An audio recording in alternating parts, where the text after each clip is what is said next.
Hi guys, welcome back. आज हम लोग ट्रिग्नोमेट्रिक चैप्टर का नेक्स्ट वाला प्रैक्टिस सेट देखेंगे, that is practice set number 6.2। तो देखते हैं इसमें किस कैटेगरी के सम है। तो बोर्ड पे मैंने कुछ सम्स लिखे हैं। पहले वर्ड्स प्रॉब्लम है मोस्ट ऑफ द इसमें, तो देखते हैं वर्ड्स प्रॉब्लम किस तरह से इसको किस तरह से सॉल्व किया जा सकता है। तो यहाँ पे पहला प्रॉब्लम है, a person is standing at a distance of 80 metre from the church. Okay, एक कहाँ पे, तो एक चर्च है, उसके 80 मीटर दूर पे एक पर्सन खड़ा है, looking at the top its top, मतलब चर्च के ऊपर की तरफ वो देख रहा है। जब भी यहाँ पे एक बात ध्यान में रखो कि अगर हम लोग मतलब नीचे से ऊपर की तरफ जब भी कुछ भी चीज को हम लोग देख रहे हैं, तो इसके बीच में जो एंगल क्रिएट होता है उसे हम लोग क्या कहते हैं, एंगल ऑफ एलिवेशन। क्या कहते हैं, एंगल ऑफ एलिवेशन। ओके, याद रहे ऊपर की तरफ हम लोग जब भी देखते हैं, हम लोग जिस चीज को देख रहे हैं उसके बीच में और हमारे बीच में जो एंगल क्रिएट होता है उसे एंगल ऑफ एलिवेशन कहते हैं। तो एंगल ऑफ एलिवेशन कितना दिया है उन्होंने, 45 डिग्री, मतलब वो टॉप की तरफ देख रहा है। तो आपको पूछा कि what is the height of the church, what is the height of the church, ये आपका क्वेश्चन है। तो यहाँ पे मैंने एक डायग्राम निकाला। यहाँ पे डायग्राम बहुत इंपॉर्टेंट फैक्टर बनने वाला है ये वाले प्रैक्टिस साइड में और ये वाले टाइप के सम में। तो यहाँ पे आप लोग देख सकते हो एबीसी एक करके मैंने ट्रायंगल लिखा है, where AB is the height of the church. AB मेरा चर्च है ऐसा मैं कंसीडर कर रहा हूं, उसकी हाइट क्या है, एबी। और बीसी क्या है, the distance between that church and C is a person, position है ये। यहाँ पे कौन है, वो पर्सन खड़ा है, बराबर। यहाँ पे वो पर्सन खड़ा है, आप लोग देख सकते हो, देखो अच्छा खासा पर्सन यहाँ पे खड़ा है। तो ये वाला पर्सन है यहाँ पे खड़ा, उसके बीच से चर्च के बीच में डिस्टेंस कितना है, 80 मीटर का है। कितने का, 80 मीटर का। और एंगल ऑफ एलिवेशन, ये पर्सन टॉप में देख रहा है चर्च के, तो एंगल ऑफ एलिवेशन कितना है, 45 डिग्री। तो ये आपका बेसिक इंफॉर्मेशन है। क्लियर, समझ में आया। अभी इसको हम लोग क्या करेंगे, लिखेंगे। देखो यहाँ पे मैंने लिख दिया है, in the figure segment AB is the height of the church, बराबर। एबी क्या है आपका, चर्च का हाइट है। Segment BC is the distance between person and church. Okay, BC क्या है, डिस्टेंस बिटवीन ये चर्च और ये पर्सन। ओके, तो BC इज इक्वल टू कितना है, 80 मीटर है। समझ में आ रहेगा सबको। तो BC 80 मीटर है और AB आपका हाइट ऑफ द चर्च। तो ये हो गया। और उसके बाद ये है, the angle of elevation is 45 degree. तो एंगल ऑफ एलिवेशन का एंगल का नाम क्या है अपना, ACB। तो मैंने यहाँ पे लिख दिया ACB is equal to 45 degree. समझ में आया। तो हम लोग ने डायग्राम में जो भी चीजें मेंशन की है उसको यहाँ पे हम लोग को लिख के बताने का है, तो हम लोग ने वो बता दिया है। अभी इसको हम लोग क्या करेंगे, सिंप्लीफाई करेंगे और हाइट ऑफ द चर्च निकालेंगे। तो मैं क्या कर रहा हूँ, यहाँ पे tan का हेल्प ले रहा हूं। देखो मुझे यहाँ पे 45 डिग्री दिख रहा है, बराबर। ये कौन सा साइड है उसका, 45 का। ये कौन सा साइड है, अपोजिट साइड है। चर्च अपोजिट साइड में 45 के, बराबर। और ये कौन सा है, एडजेसेंट साइड है। ये कौन सा है, एडजेसेंट साइड है, ये तो हाइपोटेन्यूस है, बराबर। तो अपोजिट और एडजेसेंट वाला किसका फॉर्मूला बनेगा, tan का बनेगा। तो tan C is equal to opposite upon adjacent. ये देखो आपका अपोजिट साइड है, ये आपका एडजेसेंट साइड है, तो AB अपॉन BC आ गया। समझ में आया सबको। tan 45 is equal to AB upon 80। BC का वैल्यू 80 है, तो हम लोग ने यहाँ पे गिवन लिख दिया है। क्लियर। फिर एक बार रिपीट करता हूँ, यहाँ पे हम लोग को एंगल है 45 का। तो ये उसका कौन सा साइड है, अपोजिट। ये कौन सा साइड है, एडजेसेंट। तो अपोजिट और एडजेसेंट tan के लिए है, तो tan 45 is equal to opposite AB upon adjacent BC, that is 80 metre. Clear. tan 45 का वैल्यू कितना आता है, यस, tan 45 का वैल्यू कितना आता है, 1। कितना आता है, 1। तो 1 is equal to AB upon 80, बराबर। 1 is equal to AB upon 80। 80 यहाँ पे डिवाइड कर रहा है, यहाँ पे आके क्या करेगा, मल्टीप्लाई। तो 1 इंटू 80 कितना आएगा, 80। तो AB का वैल्यू कितना आ गया, 80 आ गया। कैलकुलेशन बहुत छोटे रहेगी ये वाले टाइप के सम में। कैलकुलेशन बस इतना ही है, 3-4 लाइन का। तो AB का वैल्यू 80 आ गया। AB का क्या था आपका, आप लोग डायग्राम में देख सकते हो। AB क्या है, हाइट ऑफ द चर्च। तो हम लोग फाइनल स्टेटमेंट करेंगे, therefore the height of the church is 80 metre. Okay, तो चर्च का हाइट कितना हो गया आपका, 80 मीटर का हो गया। देखो कितना सिंपल है, कैलकुलेशन बहुत इजी है। आप लोग को थोड़ा बहुत डायग्राम की तरफ ही यहाँ पे ध्यान देने का। ये जो आपको स्टेटमेंट किया गया है, क्वेश्चन जो किया गया है, उसका आप लोग को प्रॉपरली एनालिसिस करके डायग्राम बनाने का। एक बार आपका डायग्राम रेडी हो गया, देन उसके बाद सिंप्लीफाई करना और आंसर निकालना इजी बात है। समझ में आया। तो इस तरह से आपका फर्स्ट वाला क्वेश्चन था। अभी हम लोग जाते हैं सेकंड क्वेश्चन की तरफ। यहाँ पे देखो क्या दिया, from the top of the light house. एक लाइट हाउस है, लाइट हाउस पता है आप लोग ने देखा भी रहेगा शायद, समुद्र में आप लोग मतलब वहां पे समुद्र किनारे कभी घूमने गए रहेंगे, तो अंदर लाइट हाउस रहते हैं, बराबर। वो शिप का आते जाते उस ध्यान रखते हैं। तो ऐसे एक लाइट हाउस है। An observer looking at the ship makes an angle of depression of 60 degree. अभी यहाँ पे मैंने आपको पहले सब में एंगल ऑफ एलिवेशन बोला, तभी मैंने क्या बोला, अगर आप लोग ऊपर की तरफ कोई चीज रहेगा उसको देख रहे हो तो एंगल ऑफ क्या होता है, एलिवेशन। लेकिन नीचे की तरफ अगर कोई चीज की तरफ देख रहे हो तो वो जो एंगल होता है वो क्या रहता है, एंगल ऑफ डिप्रेशन। ओके, तो यहाँ पे एंगल ऑफ डिप्रेशन कितना है, 60 डिग्री का। If the height of the lighthouse is 90 metre, अभी ये लाइट हाउस कितना 90 मीटर हाइट पे है और वहां से वो नीचे शिप की तरफ देख रहा है।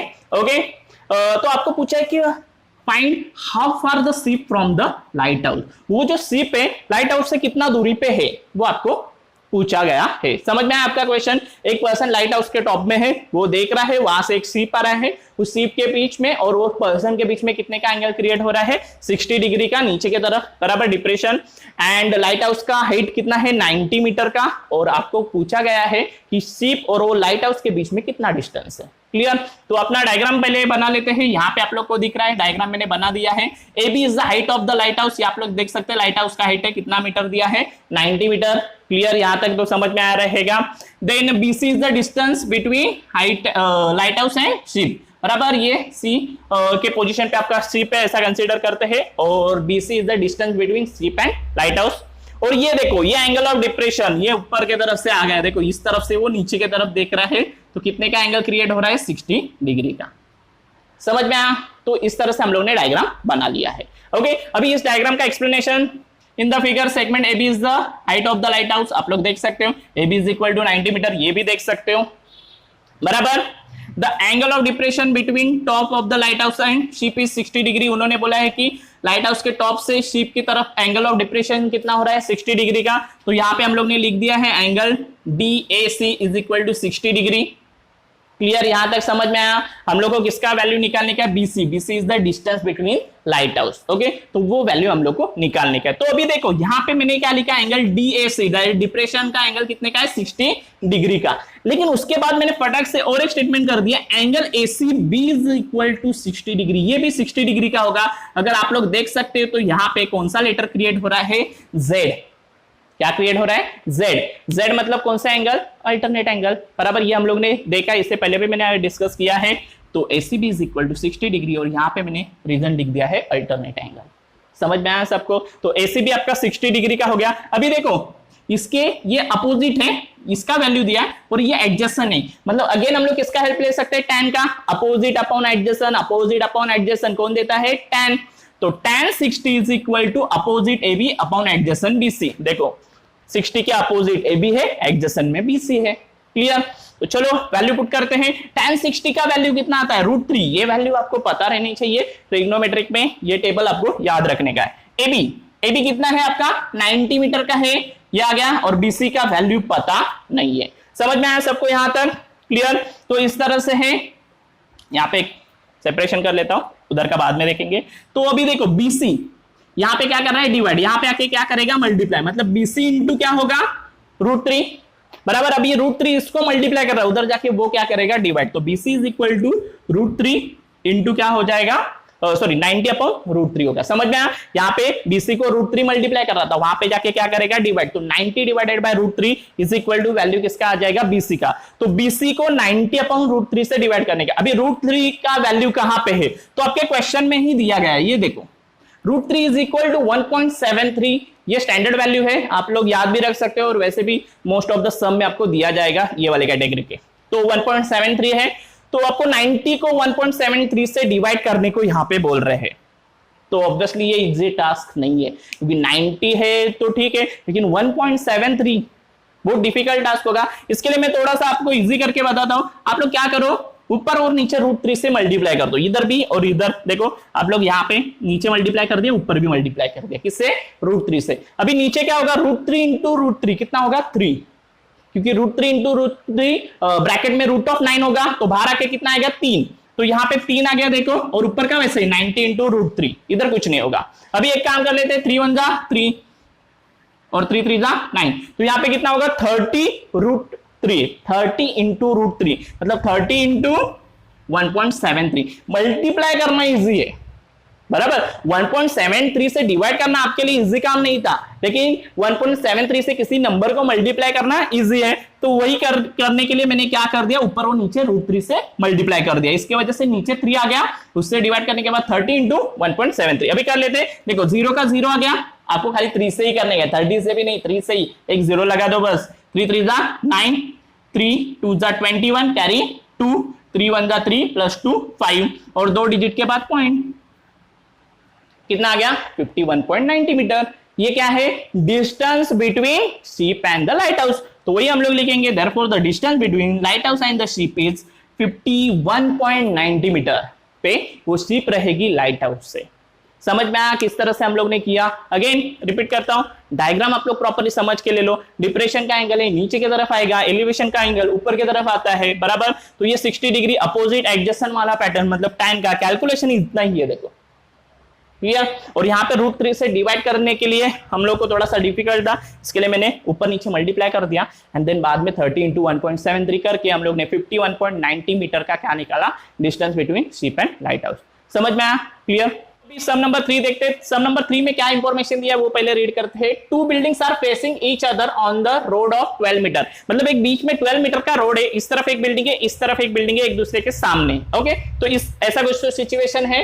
From the top of the first building which is 10 meter high, एक बिल्डिंग का टॉप जो 10 मीटर हाइट पे है, मतलब उस बिल्डिंग का हाइट कितना है 10 मीटर है, उसके टॉप से the angle of elevation of the top of the second building found, मतलब इसके टॉप से, मतलब ये फर्स्ट बिल्डिंग है सपोज, इसके टॉप से हम लोग ने सेकंड बिल्डिंग के तरफ देखा तो एंगल ऑफ एलिवेशन हुआ, इसका मतलब समझ में आया सेकंड बिल्डिंग उससे भी बड़ी रहेगी, तभी ये एंगल ऑफ एलिवेशन क्रिएट होगा ना, बराबर। तो एंगल ऑफ एलिवेशन कितने का क्रिएट हो रहा है 60 डिग्री का, क्लियर। तो आपको पूछा है कि what is the height of second building, यहां पे ये बात तो तय हो गई है कि सेकंड बिल्डिंग ज्यादा हाइट पे है और फर्स्ट बिल्डिंग थोड़ी कम है, मतलब 10 मीटर से ज्यादा आंसर आएगा, इतना तो पक्का है। अभी कितना कैसे वो देख लेते हैं। यहाँ पे देखो, तो पहले मैंने डायग्राम निकाल दिया है। देखो मैं ऐसा कंसीडर कर रहा हूं ए बी ये मेरी पहली बिल्डिंग है और सी डी ये मेरी दूसरी बिल्डिंग है। ओके, तो ए बी 10 मीटर की है, ए बी कितने की 10 मीटर, और उसके बीच में जो रोड है उसको मैंने बीडी नाम दिया है।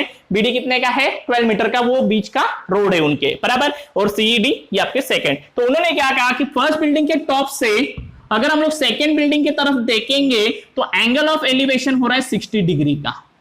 एंगल ऑफ एलिवेशन कितना हो रहा है 60 डिग्री। तो यहाँ पे हॉरिजॉन्टल के साथ हम लोग ने एंगल ऑफ एलिवेशन 60 डिग्री निकाल दिया। डायग्राम समझ में आया। AB is the height of first building, CD is the height of second building, BD is the width of the road and ACAE is the angle of elevation between two buildings. Clear. तो वही हम लोग लिखेंगे पहले explanation में। इन the figure segment AB and segment CD are the two buildings, AB and CD. AB is equal to 10 meter, BD is the width of the road, segment BD is equal to 12 meter. Information समझ में आया सबको यहाँ तक, वो given information था। Then the angle of elevation between two buildings is 60 degree, therefore CAE आप लोग देख सकते हो CAE कितने का है 60 डिग्री का। यहां तक समझ में आया। ये सब गिवन इंफॉर्मेशन मैंने डायग्राम के हेल्प से एक्सप्लेन कर दिया। क्लियर। अभी जाते हैं मेन प्रूफ के तरफ। तो देखो मैंने यहाँ पे क्या लिखा है, एंगल ABDE आप लोग यहाँ पे देख सकते हो, ट्राइंगल क्वाड्रिलेटरल DABDE ये क्या बन रहा है आपका रेक्टेंगल बनेगा, क्योंकि यहाँ पे ये 90 के तो एंगल है, ये भी 90 का है तो ये भी 90, ऑल आर 90s। ओके, और 10 और 12 है, इसका मतलब अपोजिट साइड सेम, मतलब सब साइड सेम नहीं है, इसका मतलब सब साइड सेम नहीं है, और एंगल 90 के तो क्या बन सकता है, रेक्टेंगल ही बनेगा। क्या बनेगा, रेक्टेंगल में ही ये होता है। इसके लिए मैंने डायरेक्टली लिख दिया है quadrilateral ABDE is your rectangle. समझ में आ, क्योंकि एडजेसेंट साइड सेम नहीं है और हर एक एंगल 90 का हो रहा है, तो ये रेक्टेंगल में ही पॉसिबल होता है। तो रेक्टेंगल है, तो रेक्टेंगल का आपको प्रॉपर्टी भी पता है, अपोजिट साइड्स आर कॉन्ग्रुएंट। सब नहीं तो क्या हुआ, अपोजिट तो रहेगा ना, बराबर। तो ये 10 है तो ये भी कितने का आएगी 10 का, ये 12 है तो ये भी कितने की आएगी 12 की। तो वही मैंने लिखा AB और ED कितने की रहेगी 10 मीटर की, और AE और BD कितने की रहेगी 12 मीटर की, opposite sides of the rectangle. Clear. Equation number 1 दे रहा हूं क्योंकि ये वैल्यू मुझे बाद में लगेगा। ओके, तो यहां तक भी समझ में आया। अभी यहाँ पे एंगल ऑफ एलिवेशन जो है CAE ये कितने का है 60 डिग्री का है। तो मैं ये ट्रायंगल में जा रहा हूं पहले। CAE एंगल E तो 90 डिग्री का आपको दिख रहा है। ओके, अभी tan 60 निकालना पड़ेगा क्योंकि मुझे ये वाला वैल्यू चाहिए, बस ये वाला वैल्यू आ गया तो मेरा काम हो जाएगा। कौन सा CE क्या है अपोजिट, मेरे पास क्या है एडजेसेंट, अपोजिट एडजेसेंट tan, बराबर। तो tan 60 is equal to opposite upon adjacent. tan 60 is equal to opposite upon adjacent. Opposite क्या है C, एडजेसेंट क्या है A, और tan 60 का वैल्यू कितना है √3 हम लोग को पता है, बराबर ना। √3 is equal to CE upon 12, क्योंकि AE का वैल्यू 12 आया है फ्रॉम इक्वेशन 1, आप लोग देख सकते हो। क्लियर यहां तक। चलो अभी एक काम कर लेते हैं, ये 12 यहां पे डिवाइड कर रहा है, यहां पे आके क्या करेगा मल्टीप्लाई, दैट मींस 12 इंटू √3 √3 का वैल्यू 1.73 है। आप लोग ऐसा भी सॉल्व कर सकते हैं, उधर तक भी लिख सकते हैं। मैंने सॉल्व कर दिया पूरा 12 इंटू 1.73। तो कर लेते हैं 12 3 जा 36 का 6 कैरी 3, 12 7 जा 84 प्लस 3 87 कैरी 8, 12 1 जा 12 प्लस 8 20 और 2 डिजिट के बाद पॉइंट, तो 20.76। यहां तक तो क्लियर है पिक्चर। ओके तो आपको ये मिल गया 20.76। अभी आप लोग बिल्डिंग का हाइट निकाल सकते हो क्योंकि ये तो 10 का है और ये 20.76 मतलब 30.76। तो देखते हैं वही करेंगे। CD is equal to C plus ED, क्योंकि CD क्या है आपका सेकंड बिल्डिंग का हाइट है, तो CED C dash E dash D है, तो CD is equal to C plus ED ऐसा बोल सकते हैं। उसका value 20.76 plus 10 from equation 1 and 2, ये 2 ये 1 बराबर, और ये टोटल कितने का हो गया 30.76 मीटर का। इसका मतलब हम लोग लास्ट में स्टेटमेंट कर सकते हैं therefore the height of the second building is 30.76 meter. Clear, समझ में आया सबको? तो इस तरह से ये सम करने का था। ओके सम नंबर 4 देखते हैं इस वाले प्रैक्टिस सेट का। देखो यहाँ पे दिया है 2 poles of the height 80 meter and 7 meter. 18 meter का एक पोल है और इस 7 मीटर का एक पोल है। Are erected on the ground, तो ग्राउंड के अंदर डाल दिया है। The length of the wire fastening at the their top is 22 meter. तो उन्होंने क्या कहा है कि ये एक पोल है, ये एक पोल है, जैसे कि यहाँ पे आप लोग देख सकते हो डायग्राम में AB करके एक पोल है और CD करके एक पोल है, और उनके टॉप में एक वायर क्या कर दिया है हम लोग ने बांध दिया है। वो कितने का है 22 मीटर का वायर है। कितने का 22 meter. Find the angle made by the wire with the horizontal. ये एंगल आपको निकालने का हॉरिजॉन्टल के साथ उसने वायर ने बनाया हुआ एंगल निकालने का। समझ में आया? तो आपका AB एक पोल है, CD एक पोल है। तो आप लोग देख सकते हैं in the segment in the figure segment AB and segment CD are the 2 poles. Okay उसमें से AB का वैल्यू कितना है 18 मीटर, सेगमेंट CD का वैल्यू है 7 meter. Clear. The length of the wire fastened at the their top is 22 meter. उनके top से बीच में जो वायर बांध दिया गया है उसका लेंथ कितना है 22 मीटर। सेगमेंट AC है वो बराबर 22 मीटर का दिख रहा है। तो इस तरह से आपका गिवन इंफॉर्मेशन हो रहा है। अभी यहाँ पे भी आप लोग अगर देख सकते हो, अभी थोड़ी देर पहले देखा था वैसे ही कुछ यहाँ पे भी एक क्या बन रहा है रेक्टेंगल, क्योंकि एडजेसेंट साइड सेम नहीं आ रहा है। ओके तो यहाँ पे एक रेक्टेंगल बनेगा that is EBDC is a rectangle. Okay तो उसका अपोजिट साइड तो सेम रहेगा। तो ये इसका मेजरमेंट 7 दिया, तो इधर से इधर तक का मेजरमेंट कितना रहेगा 7। कितना रहेगा 7। समझ में आया? That is EB is equal to कितना रहेगा 7 meter. Opposite side of a rectangle equation number 1। Clear. अभी EB मुझे 7 मीटर का मिल गया है, टोटल मेरा AB 18 मीटर का है। तो मैं क्या करता हूं 18 में से 7 माइनस करके A का वैल्यू निकाल सकता हूं। समझ में आया मैंने क्या किया? देखो मेरे पास पूरा AB है, उसमें से EB भी पता चल गया मुझे अभी, तो इसमें से ये माइनस करता हूं तो A का वैल्यू मिलेगा। तो A is equal to AB minus EB, AB minus EB। समझ में आया? क्लियर। तो इस तरह से क्योंकि A dash E dash B है, A dash E dash B, तो कर लेते हैं A is equal to AB 18 minus EB 7, 18 minus 7 11, तो A is equal to 11 meter. तो ये आपका 11 मीटर का आ गया है। यहां तक समझ में आया 11 मीटर। क्लियर। तो इस तरह से A इज इक्वल टू आपका 11 मीटर आ गया है। तो अभी अगर मुझे ये एंगल निकालने का है तो इसका ये कौन सा साइड है अपोजिट, और ये कौन सा साइड दिया है ये 22 वाला, ये हाइपोटेनियस है। ये 90 क्या है ना, तो इसके अगेंस्ट ये हाइपोटेनियस है। तो अपोजिट और हाइपोटेनियस के बारे में बात कर रहे हैं बराबर। तो मैं क्या कर रहा हूं ये ट्रायंगल में जा रहा हूं ACE, उधर E 90 का है, तो ये हाइपोटेनियस ये अपोजिट, और ये क्या हो रही है उसकी एडजेसेंट। तो एडजेसेंट का तो कुछ मेजरमेंट नहीं है, अपोजिट और क्या है हाइपोटेनियस। तो ये किसका फॉर्मूला है साइन का, इसके लिए मैं साइन C के लिए जा रहा हूं। ये एंगल क्या है C, तो sine C is equal to opposite upon hypotenuse, opposite AE hypotenuse AC, तो AE अपॉन AC। समझ में आया? AE अपॉन AC कहां से आया? क्लियर। सिंपल सी बात है। यहाँ पे हम लोग को जो एंगल निकालने का C उसका ये अपोजिट और हाइपोटेनियस, इसके लिए मैंने साइन C के लिए फॉर्मूला लिख दिया, अपोजिट अपॉन हाइपोटेनियस। ओके तो साइन C वैसे लिख देता हूं। अपोजिट AE जो है 11 की है और ये कितने की 22 की, फ्रॉम इक्वेशन 1 एंड गिवन ये दिया था, ये हम लोग ने निकाला है। तो सॉरी फ्रॉम इक्वेशन 1 नहीं, यहाँ पे 2 आना चाहिए था बाय मिस्टेक, यहाँ पे 2 लिख लेता हूं। ओके ये जो AE था इधर से है ना, तो 11 अपॉन 22 इसको कैंसिल कर लेते हैं। 11 1 जा 11, 11 2 जा 22, तो आपका angle C is equal to कितना आएगा 1/2। Sine of angle C is equal to 1/2। तो sine of angle C is equal to 1/2 को मैं साइन 30 लिख सकता हूँ। Any problem? कुछ प्रॉब्लम नहीं रहेगा क्योंकि साइन 30 का वैल्यू 1/2 ये, बस मैंने थोड़ा सा अलग लिख दिया। तो यहां से साइन और यहां से साइन एक तरीके से कट हुआ, ऐसा पकड़ के चलो, तो C इज इक्वल टू कितना हो गया 30 डिग्री, बराबर ना? यस। और एंगल C मतलब क्या था, एंगल ACE, वही आपको जो एंगल पूछा गया था, the angle between that wire and horizontal. Okay, तो वायर और हॉरिजॉन्टल के बीच में जो एंगल क्रिएट हुआ था वो कितने का रहेगा, 30 डिग्री का रहेगा। समझ में आया मैंने क्या कर दिया, मैंने दो पोल निकाले थे, उसके वजह से एक रेक्टेंगल क्रिएट हुआ, रेक्टेंगल के अपोजिट साइड इक्वल बता के हमने 7 बताया, ये टोटल 18, तो ये 11 हो गया।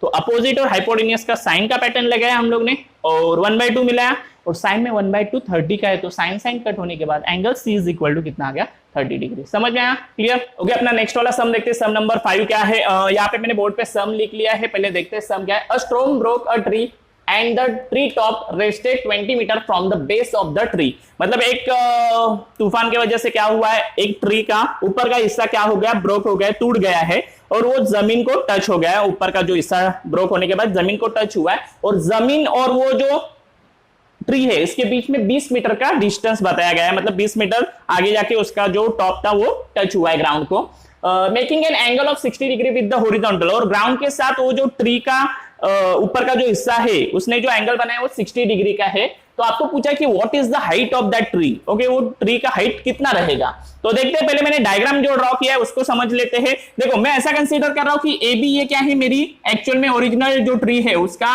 ये क्या है, AB है, ये मेरी ओरिजिनल ट्री की हाइट थी, बराबर। और क्या हुआ है, स्टॉर्म की वजह से वो D ये पॉइंट पे क्या हो गई, ये ट्री टूट गई है, बराबर। और वो टूटने के बाद वो यहाँ पे ग्राउंड को C ये पोजीशन पे क्या हो गया है, उसका ट्री टॉप टच हो गया है ग्राउंड को। ओके, तो उन्होंने क्या कहा था कि ये जो ग्राउंड को टच हो रहा है वो और ट्री इसके बीच में कितने का डिस्टेंस है, 20 मीटर का। जिसके लिए मैंने BC is equal to 20 meter लिखा है, और वो हॉरिजॉन्टल के साथ कितने का एंगल बना रही है, 60 डिग्री का। वो जो ट्री टॉप टूट गया है वो हॉरिजॉन्टल के साथ, हॉरिजॉन्टल मतलब ग्राउंड के साथ कितने का एंगल बना रहा है, 60 डिग्री का। यहां तक समझ में आया आपको डायग्राम? तो वही मैं एक्सप्लेन कर रहा हूं अभी। यहाँ पे देखो, in the figure segment AB is the height of the tree. Okay, segment AB is the height of the tree हम लोग बोल रहे हैं, क्लियर? देन उसके बाद point D is where the tree is broken by a storm. हम लोग ऐसा पकड़ रहे हैं कि पॉइंट D में ये क्या हो रहा है, ट्री टूट गया है। ओके, चलो, and the tree top rested to the ground at a point C। और वो जो यहाँ पे रेस्ट हुआ है वो कौन है, पॉइंट C है। समझ में आया explanation? Then segment AD is equal to segment DC रहेगा। ये दोनों सेगमेंट सेम रहेंगे, ये दोनों सेगमेंट सेम रहेंगे, क्योंकि यहां से इधर से जितना टूटा है वही ग्राउंड को यहाँ पे टच होगा। समझ में आ रहा है, यहाँ पे जितना ये टूट गया है पार्ट वही ग्राउंड को टच होगा, इसके लिए वो दोनों डिस्टेंस कैसे रहेंगे, same, that is AD is equal to DC रहेगा। ये बात एक ध्यान में रखो, segment AD is equal to segment DC। Same मैं इक्वेशन नंबर 1 कह रहा हूं, क्लियर? आगे जाते हैं। The distance between tree top and the base of the tree is 20 meter. यहां पे आपको दिया है ट्री का टॉप और उसका बेस, उसके बीच में डिस्टेंस कितने का है, 20 मीटर। और मैंने यहां पे आपको बताया वो कौन है, BC। BC का वैल्यू कितना है अपना, 20 मीटर। और एंगल क्या है आपका, DCB कितने का दिया गया है, 60 डिग्री का। समझ में आया सबको यहां तक? तो ये हो गया आपका डायग्राम का एक्सप्लेनेशन। अभी आपको यहाँ पे दो चीजें निकालोगे तो आपको हाइट मिलेगा। देखो, ये तो एक है ही पार्ट ट्री का, और ये दूसरा पार्ट हो गया ट्री का। एक्चुअली ये इधर का पार्ट है, बराबर, और वो टूटने की वजह से ये नीचे टच हो गया। इसका मतलब आपको दो वैल्यू निकालने का, एक है BD और एक है DC। एक है BD और एक है DC। तो पहले हम लोग BD या DC में से किसी को भी निकाल सकते हैं। तो पहले यहाँ पे देखो, हम लोग cos 60 के साथ जा रहे हैं। ओके, क्योंकि मेरे पास ये कौन सा वैल्यू है, एडजेसेंट वैल्यू है। कौन सा वैल्यू है, एडजेसेंट, और मुझे ये हाइपोटेन्यूज चाहिए। तो एडजेसेंट हाइपोटेन्यूज किसका फॉर्मूला है, cos का। तो cos 60 is equal two adjacent side upon hypotenuse. देखो, एडजेसेंट साइड क्या है, BC, हाइपोटेन्यूज क्या है, DC। तो वैल्यू पुट करते हैं। cos 60 का वैल्यू आपको पता है कितना है, 1/2।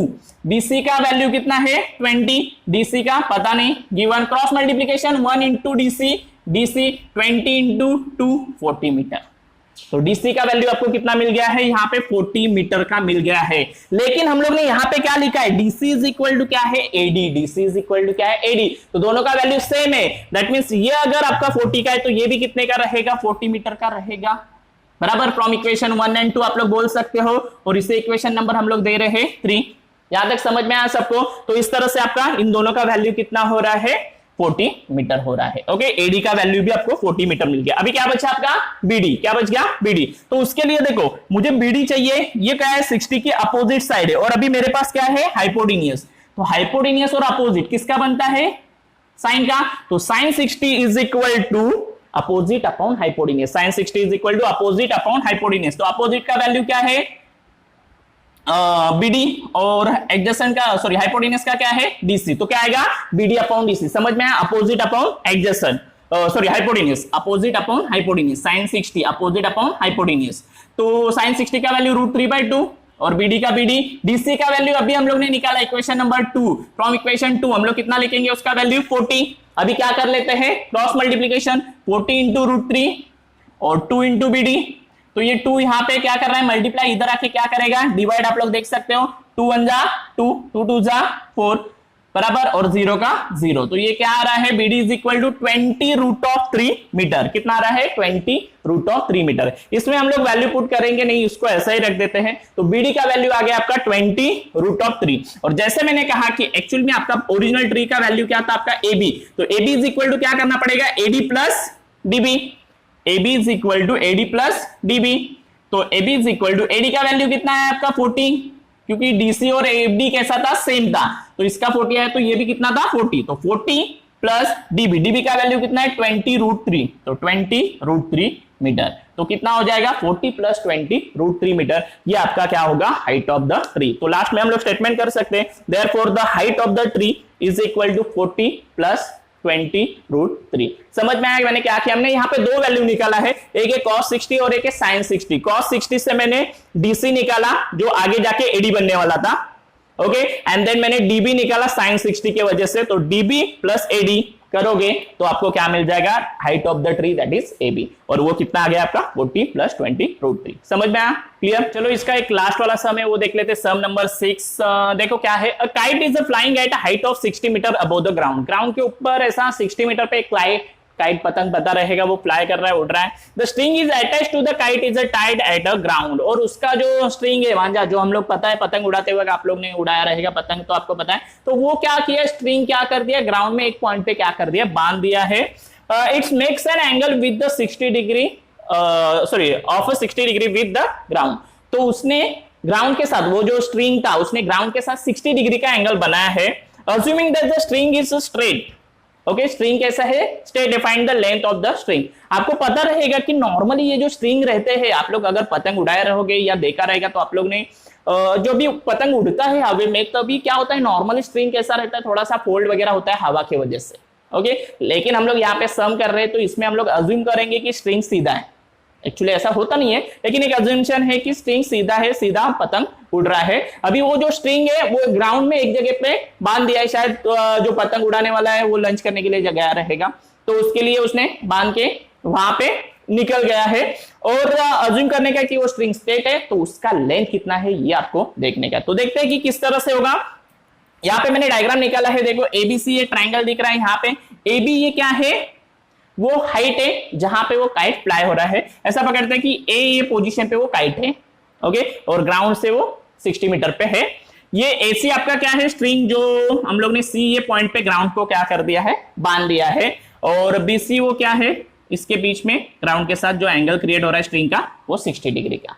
समझ में आया, तो ये कुछ हम लोग का बेसिक इंफॉर्मेशन है, डायग्राम सिंपल सा डायग्राम है, तो इसको एक्सप्लेन करने के लिए भी ज्यादा कुछ प्रॉब्लम नहीं आ गया। In the figure point A is the position of the kite, बराबर, A is the position of a kite from the ground which is flying at a height of 60 meter. Ground से A क्या है, position of a kite कितने meter पे है, 60 meter पे, therefore segment AB is equal to 60 meter, आप लोग देख सकते हो, यहां तक क्लियर है। चलो, segment AC is the string attached to the kite, और ये काइट को जो अटैच स्ट्रिंग है मांझा, बराबर, धागा, तो वो AC है, क्लियर।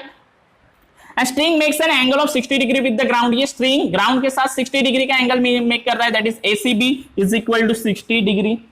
समझ में आया, तो ये कुछ आपका बेसिक इंफॉर्मेशन जो डायग्राम के हेल्प से हम लोग ने एक्सप्लेन कर दिया। अभी हम लोग को किसका वैल्यू निकालने का, ये स्ट्रिंग का वैल्यू निकालने का, तो आपके पास ये एंगल है, एंगल का ये कौन सा साइड है, अपोजिट, और ये कौन सा है, हाइपोटेन्यूस। तो अपोजिट हाइपोटेन्यूस किसका हेल्प से मिल सकता है, साइन के हेल्प से, अपोजिट अपॉन हाइपोटेन्यूस। तो मैं क्या निकालता हूं, sine 60 is equal to opposite AB upon hypotenuse AC।